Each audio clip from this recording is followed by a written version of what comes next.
Olá, seja bem-vinda ao canal Resumos de Odonto. Que bom que você chegou até aqui ao nosso canal, ficamos felizes em tê-los aqui. Para dar continuidade ao nosso estudo das más oclusões que afetam a cavidade oral, nós iremos falar hoje a respeito da mordida aberta, tanto a mordida aberta na região anterior quanto na região posterior. Se você gostou desse vídeo, deixa o like e se inscreva para não perder nossos vídeos que estão saindo toda semana, tá? Então, primeiro de tudo, vamos falar sobre o conceito da mordida aberta. Então, a mordida aberta, ela é um tipo de má oclusão em que não acontece o contato entre dentes superiores e inferiores durante a mastigação.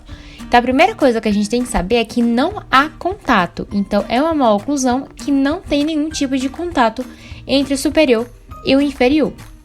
E essa adversidade, ela dá a sensação que o paciente tem a boca torta ou que ela não fecha completamente, mas não é problema da boca, né? E sim problema dentário. E também vale lembrar que ela pode acontecer de maneiras diferentes, como em somente um lado da arcada, que é a mordida aberta unilateral, ou nos dois lados da arcada, que é a mordida bilateral, ou ainda apenas com os dentes anteriores ou somente com os dentes posteriores. Então, há diversos tipos de mordida aberta. Mas as mais comuns são a mordida aberta anterior e a mordida aberta posterior. A mordida aberta anterior, ela pode ser definida como a presença de um trespasse vertical negativo, que é existente entre as bordas incisais dos dentes anteriores, superiores e os inferiores. Já a aberta posterior, ou seja, a mordida aberta que afeta os dentes posteriores, os pré-molares, é quando há a presença de um trespasse negativo, dado como a distância entre as superfícies oclusais dos dentes superiores e dos dentes inferiores. Então, que agora a gente não vai mais ver a incisal, e sim a oclusal, porque se trata de um dente posterior. Mas, relembrando, o que é trespasse vertical que eu não estou recordando? O trespasse vertical, ele é nada mais, nada menos do que o overbite, ou seja, é a distância vertical dos dentes superiores e inferiores. Lembrando, mais uma vez, o trespasse, quando ele é vertical aumentado, é porque os dentes eles ultrapassam a posição, causando um tipo de uma mordida profunda. Já o trespasse, quando ele é negativo, é quando o espaço é muito grande. E no caso de uma mordida aberta, é o caso de um espaço muito grande. Então, é um trespasse vertical negativo, não tem um contato entre os dentes. Mas a gente falou mais sobre overbite, overjet, trespasse vertical nos nossos vídeos da nossa playlist de oclusão. Então, vou deixar para vocês o link aqui no card, tá? E também na descrição do vídeo aqui embaixo. Então, depois que assistir esse vídeo, corre e assiste esses outros para você estar relembrando o que é overbite e overjet. Então, a mordida aberta, ela é considerada uma anomalia, tá? Uma anomalia muito complexa de características clínicas distintas e de um tratamento difícil para alguns casos. Mas quais são as causas principais? As causas da mordida aberta, ela pode ser de origem dentária e de origem esquelética. Então, os problemas esqueléticos, eles vão variar dos mais funcionais, uma maxila grande, né, uma mandíbula atrésica, hábitos parafuncionais ou até mesmo por fatores genéticos e hereditários. No entanto, algumas práticas do dia a dia também podem estar ocasionando a mordida aberta. Como assim? Me dê um exemplo. Um exemplo muito importante que com certeza você vai conseguir associar é o uso de chupeta, né? Ele, quando a criança ultrapassa ali os 2 anos de idade, né? Já tem a sua oclusão ideal, todos os dentes em boca, é recomendado que ela pare de usar a chupeta para estar evitando que haja algum tipo de má oclusão, como a mordida aberta. Tanto a chupeta quanto a interposição digital, ou seja, a criança que faz a sucção digital, ou seja, chupa o dedo. O dedo ele ainda tem uma pressão muito maior, tá, do que a chupeta, porque o dedo ele tem força, então a criança coloca essa força no palato e aí causa essa mordida aberta. Então é muito importante que a gente possa estar falando com os nossos filhos, os nossos pacientes, sobrinhos, sobre a importância de estar fazendo essa interrupção desse hábito para que não gere uma má oclusão no futuro. Outra razão também que pode estar causando é a interposição da língua, a deglutição atípica, que foi o nosso vídeo que saiu essa semana. Então já se inscreva aqui no canal para não perder os nossos próximos vídeos e entra aqui no canal para estar assistindo nosso vídeo de deglutição atípica.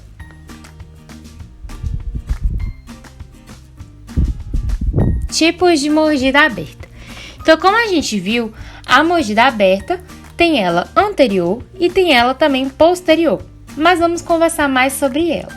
Então, primeiro de tudo, vamos falar sobre a mordida aberta posterior. Ela acontece quando os dentes acometidos correspondem aos dentes posteriores, ou seja, pré e molar. E eles podem ocorrer unilateralmente, somente do lado esquerdo, ou somente do lado direito, ou em ambos os lados. Já a mordida aberta anterior é quando há uma desarmonia relacionada com a falta de contato dentário entre os dentes superiores e inferiores. A mordida aberta anterior, ela é mais comum do que a mordida aberta posterior, principalmente por essas causas, né, como a gente falou, de interposição digital, interposição lingual, e também sucção digital e sucção de chupeta. Então verifica-se, né, que o nível dos dentes anteriores pode ser classificado como dentária ou esquelética, conforme as estruturas que afetam. Então, é muito importante que a gente saiba diferenciar a mordida aberta anterior para que estabelecemos as metas e as condutas do tratamento ortodôntico, né, que é a parte dentária que vai entrar, e também fonoaudiólogo. Então, como a gente sempre relata, né, e fala aqui nos outros vídeos, vamos reforçar nesse vídeo também o quão é importante a gente estar trazendo um tratamento multidisciplinar para esse paciente, tá? Então, a mordida aberta anterior, ela tem dois tipos. A de origem dentária, que é quando o distúrbio ocorre na erupção dos dentes e também no crescimento alveolar. Nesse tipo de maloclusão, os componentes esqueléticos eles são relativamente normais, então foram por uma causa dentária. Já a mordida aberta esquelética, além dos distúrbios dentoalveolares que essa criança pode ter, há uma desproporção entre os diversos ossos que compõem o complexo crânio-facial. Então, foi um mau desenvolvimento ósseo que causou essa mordida aberta ou então contribuiu para a gravidade da mordida. Então, a gente precisa estar avaliando isso no nosso paciente. Se você achou esse vídeo até aqui, tá esperando o quê? Que você ainda não se inscreveu aqui no canal, ativa o sininho, tá? Pra não perder nossos vídeos e comenta aí embaixo o que você tá achando dos nossos últimos vídeos. Se vocês tiverem alguma ideia, também comenta aí embaixo que a gente sempre responde vocês com o maior carinho.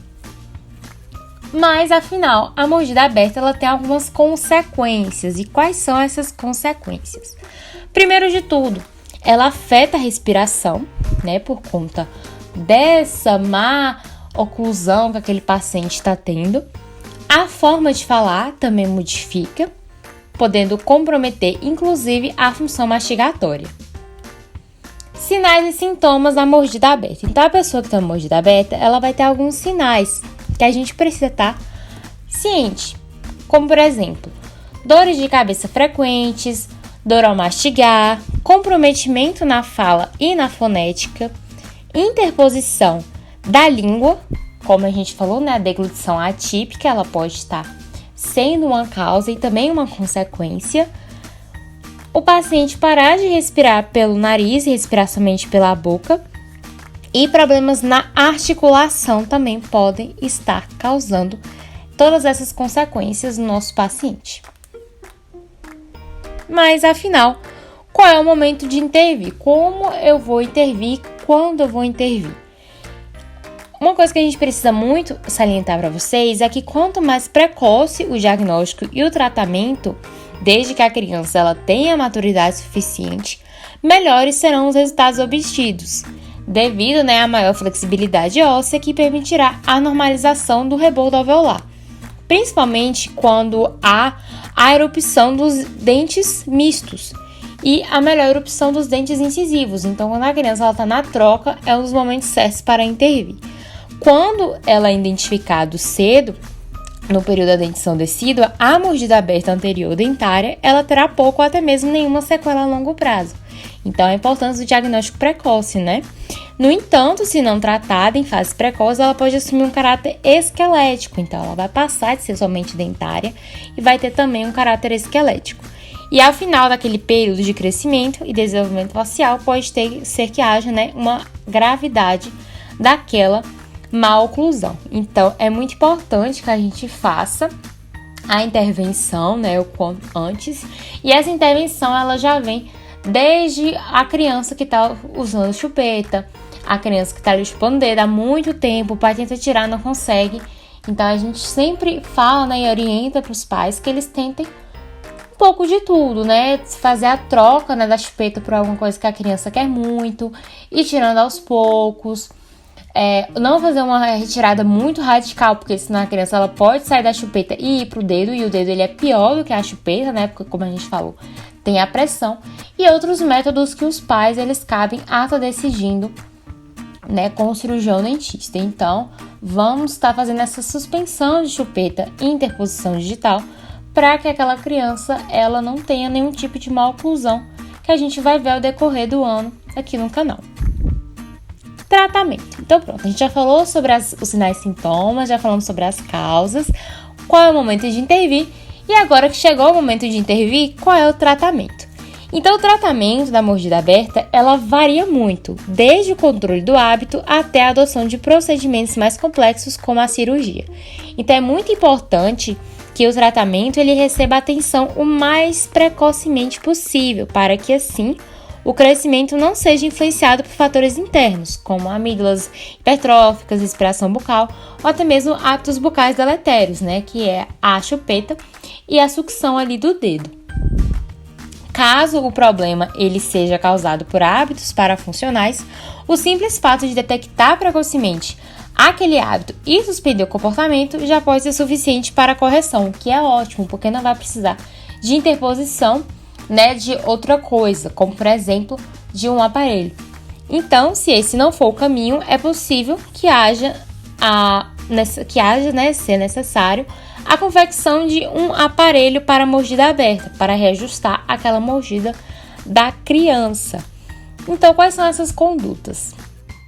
Várias condutas elas têm sido utilizadas na tentativa, né, de estar melhorando aquele padrão facial daquele paciente, né, que já foi afetado por conta da sua mordida, como por exemplo, o uso de grade palatina, aparelhos ortopédicos, aparelhos extrabucais de tração alta, bit blocks, extração dentária seriada, dependendo do caso, tá? Mas isso é muito conversado e estudado, porque hoje em dia não é algo que usa muito, né? Não é um procedimento muito indicado, a extração dentária seriada, principalmente em caso de dentes permanentes. Mini placas de titânio, com sistemas de ancoragem esquelética, mini implantes e, por fim, a cirurgia ortognática. Todas essas intervenções, elas podem estar causando essa maloclusão no seu paciente. Então, é importante a gente estar alertando, né, novamente sobre a chupeta e também a sucção do dedo e sempre estar orientando nossos pacientes a procurarem um cirurgião dentista. Então é isso, gente. Eu espero muito que vocês tenham entendido. Qualquer dúvida, deixem nos comentários ou mande pra gente através do nosso Instagram, @canal Resumo de Odonto. Então é isso, ative o sininho e valeu!